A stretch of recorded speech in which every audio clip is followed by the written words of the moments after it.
Well, Detective Conan has reached one of its most anticipated cases in the Rum arc, and that is the truth from 17 years ago. I usually don't do Conan anime versus manga comparisons, but I've been doing them for Yaiba, so I thought I would do this case as well. So, let's see what are the differences between the anime and the manga from the case 17 years ago.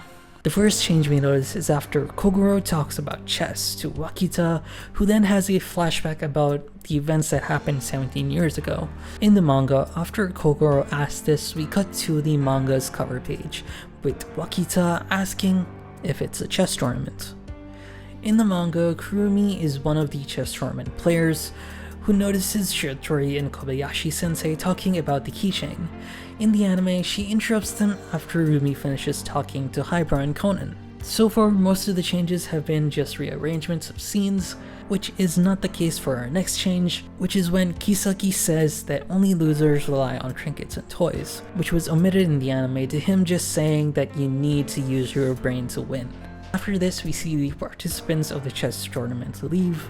The anime instead cuts straight to the match with Shiratori and Kuroda meeting, and the anime also cuts out Shiratori's response to Kuroda asking him to go easy on him.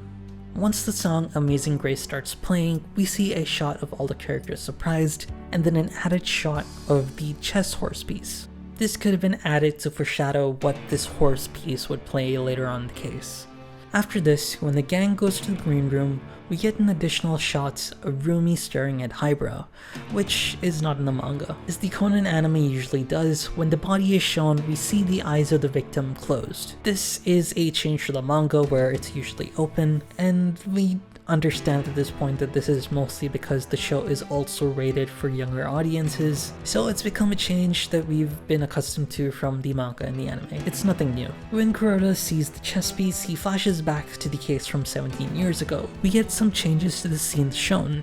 The anime omitted a shot of the victim's hand and adds a shot of Kuroda staring at a picture of the victim. We then see the flashback fade transition to Rumi, showing she also remembers something. But in the manga, it just shows Rumi staring at Kuroda. The episode ends with a post-credit scene showing Wakita rolling up in his car, which is straight out of the manga. Well, most of this episode has been shot for shot for the manga, with minor differences and shuffles here and there. Some of the changes that we noticed were teases from the flashback, which could mean we could get minor changes to the flashback scenes, and maybe some additional shots once we finish the present day case and move into the flashback. This has been a really anticipated case of Detective Conan and has been so much fun to revisit, and I am really excited to watch it, so let's see what differences we have next week.